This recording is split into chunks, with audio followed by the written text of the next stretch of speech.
Hi, it's me. So look, I don't want to have to type all this out, and I don't read emails from Parliament or any government departments because everybody is sick and tired of being brick-walled and lied to, and it hurts to have to open it and read it.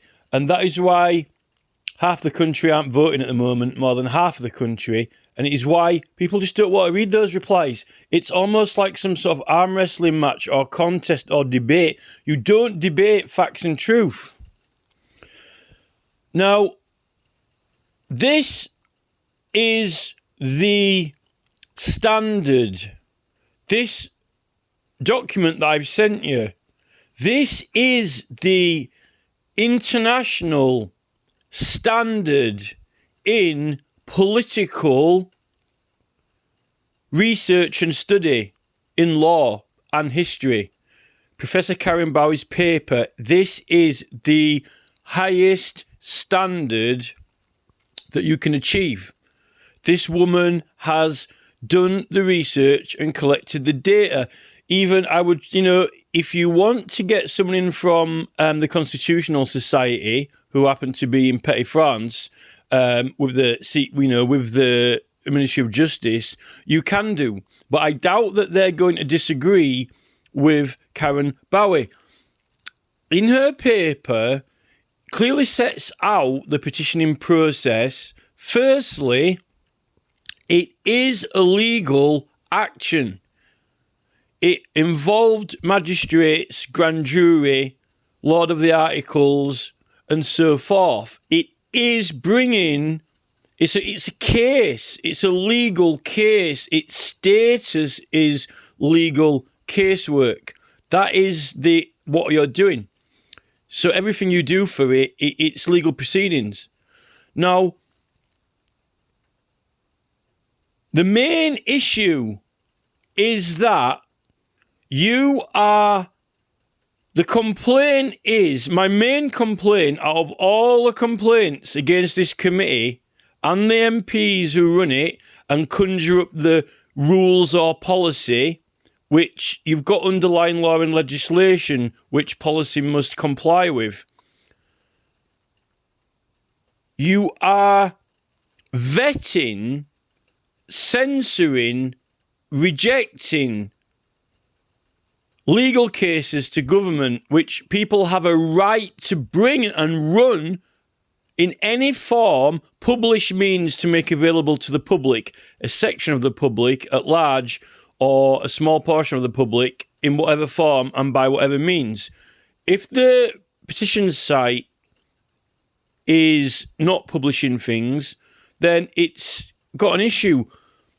But it's not just that, or the limiting of characters, so you can only write so many words, or you're only accepting links if it's government website. We already know the information that is on government websites and links because they're there and live and published. It's the evidence that we don't know that people need to see, the facts and information that aren't on the government website. What is the point in having a legal case and attaching evidence if everything is already known by the jury, magistrates, prosecution? You're bringing in evidence that isn't known, that isn't already available and published. Not evidence that is on legislation.gov or other information, like what I'm attaching to Dr. Tess Lowry's World Health Association petition, which she's already getting considered at the moment. I have attached evidence to that. I'm not only giving my signature, I'm giving a piece of critical evidence to the case which says that Parliament cannot stand by and allow the World Health Organization to take those rights away because the 1700 Act of Settlement, which is still in effect, particularly the last section of it, says that they can't do that. It's illegal. That's one example. But as for the limiting the characters, you are handicapping and hindering the case. If you had the status, it doesn't matter what policies the MPs conjure up. It doesn't matter what the MPs say. It's a legal case. And it's not only a legal case to the Palace of Westminster, it's a legal case affecting the entire future of the whole country, particularly when it comes to the World Health Organization taking over our rights, for example. So any criminal case in a magistrate's court where you have witness statements, you have evidence, you have facts, is extremely petty. The stealing of a loaf of bread, the witness statements, the pages of witness statements, the fingerprints, the evidence in such a petty case of stealing of bread. And then we've got the small claims court online, the civil court, where I can claim someone owes me £80 and I've got to attach the receipts and I've got to put a statement and show evidence and I don't even have to turn up at Northampton in court. This is a legal proceeding, yet still we are facing the entire rights of the nation effectively being overridden by the United Nations World Health Organization, claiming to remove all our rights from their policies. This is the biggest thing ever that could affect the whole country, yet the legal case against this, the legal challenge, 116 or however many thousand signatures that Tess Lowry's got, merely the same thing. One sheet of paper with 500 or 50 words or however many it is. That everyone, oh yes, I'll agree to that. Look at this, pages and pages and piles of signatures. It's like Senator Rand Paul walking into the room with a massive pile of papers, but all they are people's names. All these names signed to one sheet of paper that has barely 100 words on it. What case is that? 116 or whatever thousand words, names, the weight of the case, the public concern. Yet, to make the case, to prove the fact, not only by how concerned the public are, if you look at the Inquiries Act 2005, Part 1, should be decided if she should appear to a minister on a petition or someone ask him or however it should appear in front of him by Houdini, however he gets the request for an inquiry, which you can petition for, by either A or B, one or two. Either A, the weight of the public concern, which in this case is 116,000 signatures or whatever, which is a lot of sheets of paper, or by the facts and claim. Now, the facts and claim with Tess Lowry is one sheet of paper. Now, stick those on a set of weighing scales for the Inquiries Act. 116,000 signatures in paper. How much does that weigh? Well, a fair few boxes of paper, quite heavy, over 1 kilogram, or one piece of paper. Yet, when we get out the 1700 Act of Settlement, even though it's one sheet of paper, why does it say that, regardless of how many people agree or not, you can't do it? You can't. The MPs aren't allowed to let a foreign entity, regardless of whether they're allies or not, or whether we're joined to them or not, they can't take away the rights and liberties of the realm. And there's actually an offence for it. That's what the 1688 bill is for, subverting the liberties of the realm. There are only a small group of people who could be guilty of this offence. It's an explicit crime, which is why the bill's invented to protect us from these persons doing it. It can only be done by ministers, judges, or councillors. Who is going to be, on this occasion, the ministers, the MPs. An act which is created to stop MPs, that's who we're talking about, MPs, from subverting the liberties of the realm. Why are we now facing a foreign organisation taking away the liberties of the realm when they can't do it? To stand by and allow it to happen is treason. It is the subversion of the liberties and rights of the realm. That's what the Act is. And that's why we're protected against it. So, that one sheet of paper raising that matter with the case that Tess Lowry brings it's worth, more than 16, even if she has 90,999 signatures and she's one short of 100,000. Why is it that attaching the evidence of the Act and reminding Parliament of that fact seems to be more valuable than the 100,000 and odd signatures? Now that's that. But what I'm talking about is generally these petitions are over extremely serious matters, yet we're being treated as children, given a baby form with 50 baby words. And then you can put links, but you can't really put links because whatever you can put any links that aren't actually serious or important. No, have links to legislation.gov, things that they already should know. This is it. Why would I attach links to legislation.gov when they're already supposed to know the legislation? And remind them of it. Yes, but all these things are already available to the public. How about going into a courtroom and bringing something new? Something we don't know. Something the public don't already know. Or is not already published on the government website. Some new evidence that we're going to try. Let's see what the people think of it. Do you think this is true or false? Sign here if you agree.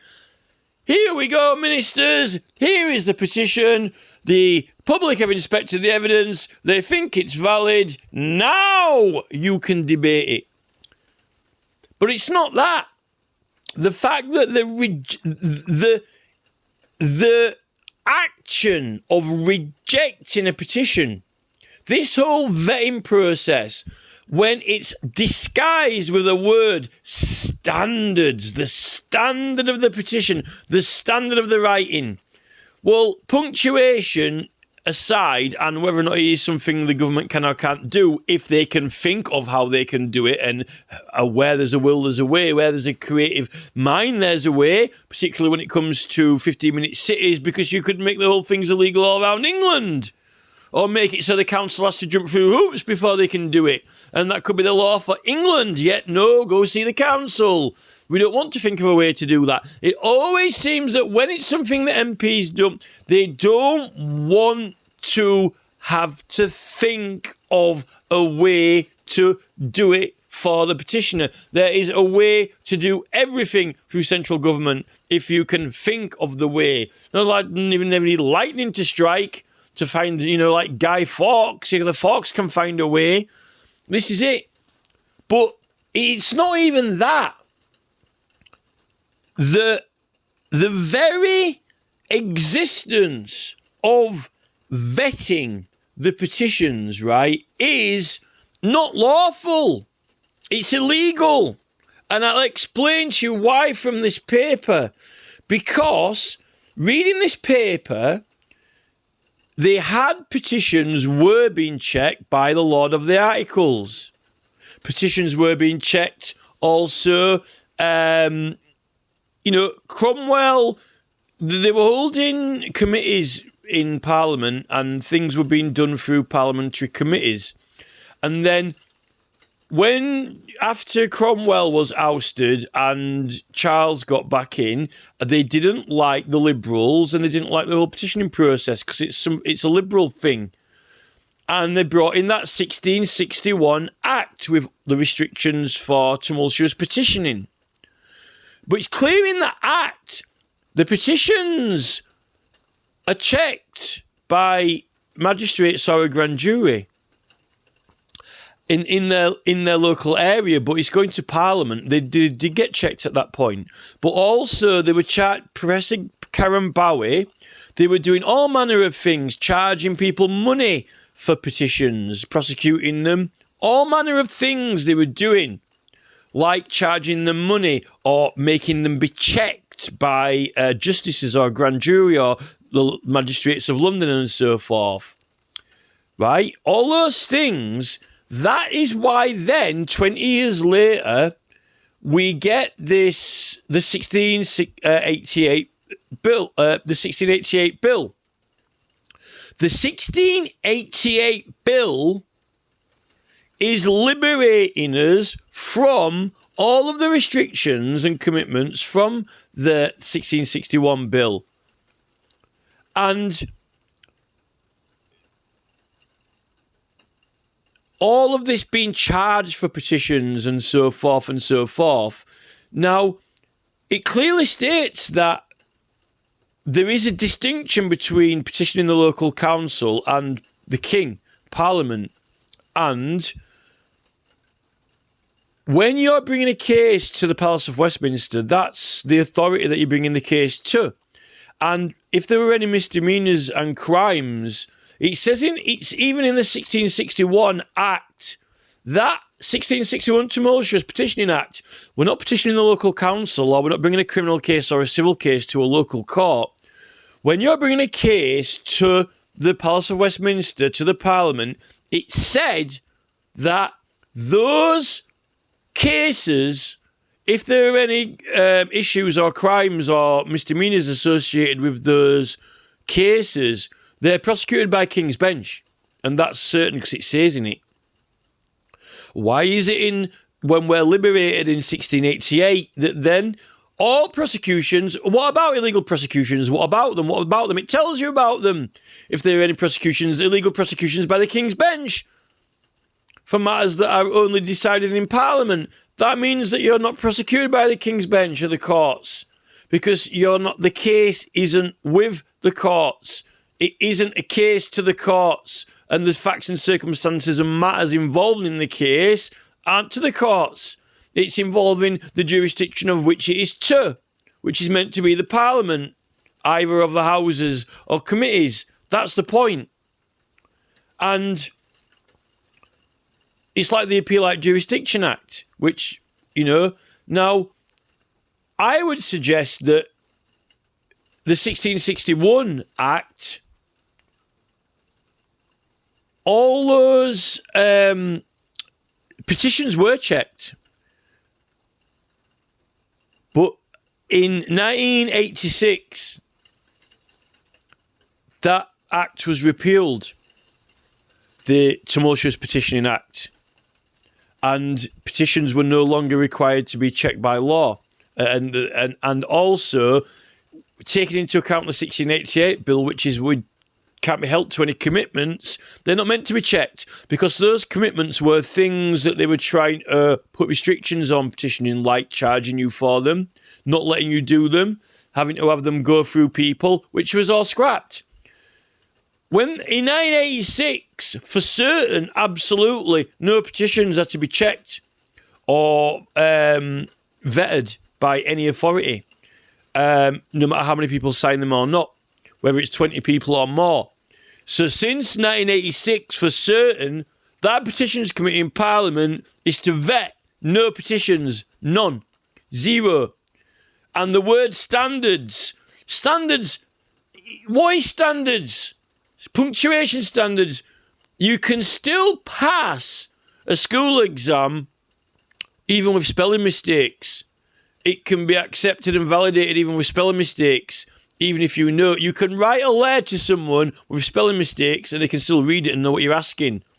And what you can and can't have, what Parliament can and can't do. Well, I'll tell you one thing. They can make a law to make 15-minute cities illegal, or they can make a law to make every single council in England have to ask the public for approval before they even propose 15-minute cities.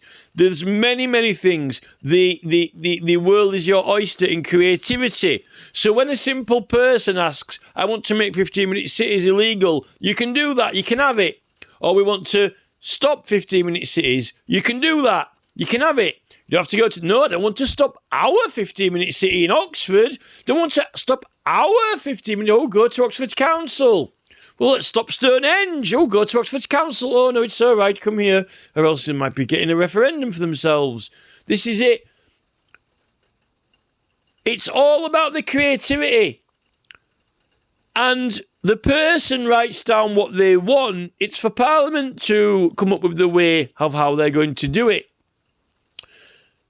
When you ask for an ice cream, you don't need to know how to make an ice cream, because all you say is, I would like an ice cream, please. And the ice cream man makes the ice cream. The ice cream parlour manufactures the ice cream. You don't need to be an ice cream expert to know how to make it. Parliament make the laws, and Parliament know how the ways to make the laws, and Parliament work out how to make the laws. I want to stop 15-minute cities in England. England, not Oxford, in all England. I want an ice cream, a chocolate bar, and a packet of crisps. I don't need to know how to make chocolate. That's the MPs and Parliament conjure up the way how to do it. I ask for what I want, they make it. They are the legislators. Not like, oh, you can't have that. You can't have a chocolate bar. Well, what's that stuck in the ice cream? It's a flake. Oh, it's made out of chocolate. Oh, so you do have chocolate. Oh, well, yes, but that's a flake. Why didn't you say? Well, I said chocolate. You know, this is it. Stop lying.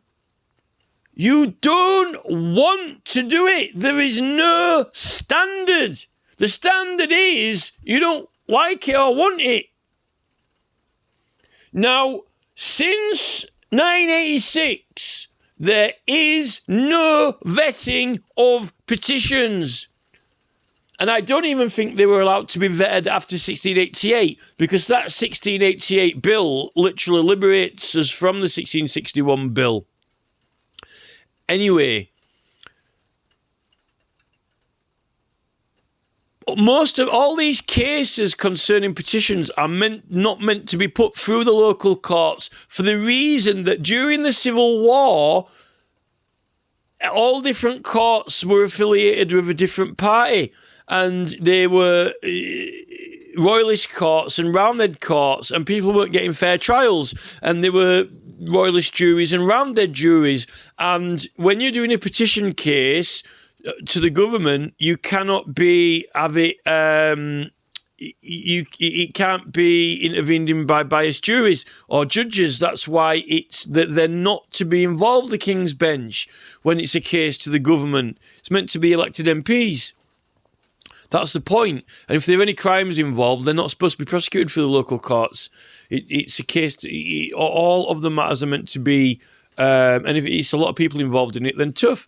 It's going to be a big inquiry then, isn't it, afterwards? You know, probably need an inquiry into it, which matters can be referred to the courts by inquiry. This Parliament Petitions Committee can't legally vet petitions. It's illegal, because it's a commitment being held to. They used to be vetted in Charles under the Tumultuous Act. They're not vetted anymore. So I don't know why they started vetting them. And it's, you know, we don't debate what we can and can't petition about. We decide what we want to petition about. And if the public don't think that we can petition about it or don't want to support it, they don't have to. And it's the public who decide whether Parliament can do it or not. Because, you know, if you get, you know, how can you say that we don't know what you're asking or we can't do it if you've got 5 professors who have signed it? You know, they're not stupid.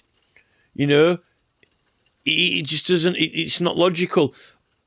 And policies of Parliament are not legislation. Policies of Parliament are not law. That 1688 bill makes it unlawful for petitions to be vetted. So they can't actually be rejected. You can ask for clarification on spelling mistakes, but even then, it is a legal case over the highest and most serious matters that you could possibly imagine. The World Health Organization threatening to take away and override people's rights is the most serious threat to the whole Constitution, you know, but I think that we've ever faced, yet they're not allowed to do it. It clearly says so. So, you know, if you're not going to put that 1700 Settlement Act on the table, what's the point in having 116,000 or whatever signatures from Tess Lowry? It's pointless, you know, because, you know, Andrew Bridgen's conjuring up a bill when there's already one. It's like, it's almost like, what's the point in having these laws? Oh, we have to make a new one, but we've already got one. It's almost like, you know, buying a new car when there's nothing wrong with your old one, you know, which they're trying to do now, trade all your old cars in. You know, there are things that they can't do, but yeah, they're still doing them. Those petitions are not to be vetted. Yet, using the language, oh, it's standards. No, you can't have a standard. You can't have a standard for a request. When you walk up to an ice cream van, you know, it's the ice creams that have a standard, not us. I'm making an order. You don't have a standard and an order. It's not something that has a standard. You have the right to order anything on the menu or anything that you could think of. The standard is with the MPs, and actually it's the standard of the MPs that is suffering. It's the standard of the MPs of why we're actually petitioning for grievances. Also, other lies like, oh, you can't petition about individuals, identifiable individuals, or anything that's wrongdoing. Well, I wouldn't have a grievance.